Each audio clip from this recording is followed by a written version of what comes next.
Hi, you guys, and welcome to the next project. Now, one thing we want to make sure is that it's take project 4. It's right here. Let me get it right there. Okay, and it has to do with the color management, obviously, and the bridge. Your bridge might not work. Most likely, in on the apps you're gonna use through Photoshop, through ASU, you won't be able to use the bridge. Most of the people can't. If you have your own version, you'll probably be okay. I don't use the bridge. I don't like the bridge at all. I don't think it's accurate enough. There's way more tool in the regular Photoshop for me. I'll show you guys both. Okay. Now, first, you have basically two main settings. So let me explain to you a little bit. You have RGB and CMYK. RGB is mainly for everything that is visual on the screen. CMYK is mainly for everything that is on a piece of paper, that is printed on a piece of paper. So it's pretty easy. Okay. Now you need to synchronize your color suite. Okay, so everything is the same scheme. That's very important actually, because this is how you can go from one software to the others and finish up properly. Okay, so your main thing is to go into the bridge right here. Okay, and when the bridge open, you go in the edit and you go into the creative suite color setting right there, and you make sure that you are synchronized. If not, synchronize yours with the proper color. We're gonna choose North American General Purpose 2. That's what we'll use all the time. Okay, so mine is good, so I'm good to go. Now, if you go into Photoshop itself, not the bridge, okay, and you go into color setting right there, you will see all the options that you really want to use. Okay, I'm in general purpose 2, which is good, which is what you're gonna want to use. Okay, you have all those options right here.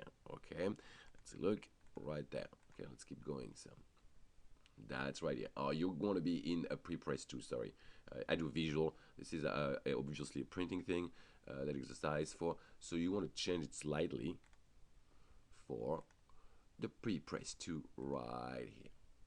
Okay, which is the main. I just changed mine a little bit, so don't worry. Okay, click OK, and let's go back to our stuff. Okay, now basically now CMYK. All right, you would change that in the mode.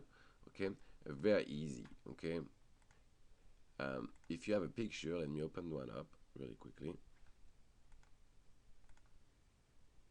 I'll open a car. There you go. Right there. Okay, you can assign a working RGB profile. Okay, which I will right now, and I click OK. I don't always do that, but that's that works right now pretty good.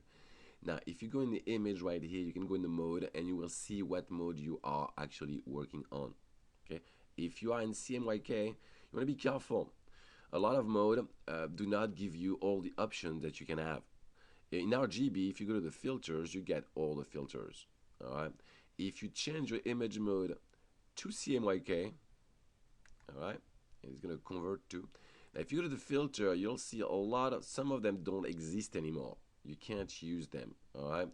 So because of that, I most of the time stay in RGB, even if I need to work on CMYK, and at the end transfer it to CMYK and adjust a little bit what I'm doing. Okay. So remember that. All right. Now I'm gonna go to the raw color adjustment. So I open the bridge, and I'm gonna select a picture like that car right here, and let's see right here, and I'm going to open in camera raw. What does it do? It opens a bunch of options. We have the graph right here that give us a lot of options to change things. First of all, we can change the temperature of our pictures from a lot more yellowish to a lot more bluish. Okay, which mine didn't really need anything, so I was good to go on that. Okay. After that, you have the tint itself right there. Okay, in the purplish or in the greenish. Okay, mine again didn't really need that, so I'll leave it at 0 for now. Okay, the exposure is very important.